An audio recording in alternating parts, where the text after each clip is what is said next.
Hi, this is Marmon DeMille, and today we're having a look at Amazing Spider-Man number 2, which was issued in May 1963.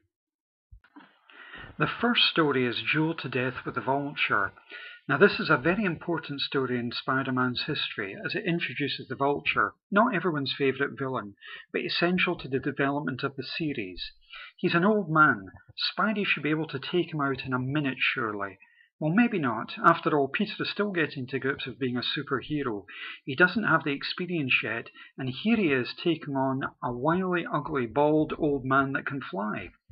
However, he resorts to his scientific knowledge to eventually cage the old bird.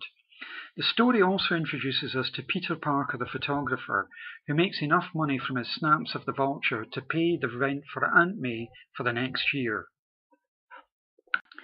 The second story is The Uncanny Threat of the Terrible Tinkerer. Again, it's an important story for the series, although this wouldn't be apparent for several years. Spidey appears to halt an alien invasion through transistor radios, thanks to his spider sense and his web shooters. A fairly slight and ridiculous but fun story. However, it's all about character development in these early stories. Stan and Steve leave us wondering just how much we should believe of what we've just read. A few little bits of trivia about this issue. In one panel, Peter calls Flash Moose. There is no mention of the Daily Bugle. The building is named J. Jonah Jameson Publishing, with Now Magazine featured underneath. There's no letters page yet, just a big splash page advertising other Marvel comics. And the more observant of you will have noticed that this is a UK issue, and that it has 9D instead of 12 cents. And also, there is no month mentioned.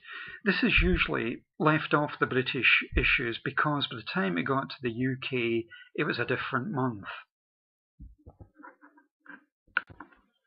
The cover is superb. One of my favourite Steve Ditko covers. It's absolutely brilliant. I love the contrast of the colours, the red background with the grey cityscape.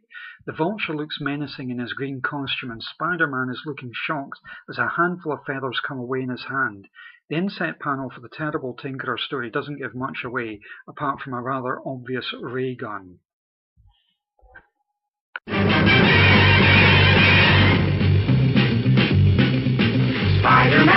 Spider-Man does whatever a spider can. Spins a web any size, catches thieves just like flies. Look out, here comes the Spider-Man.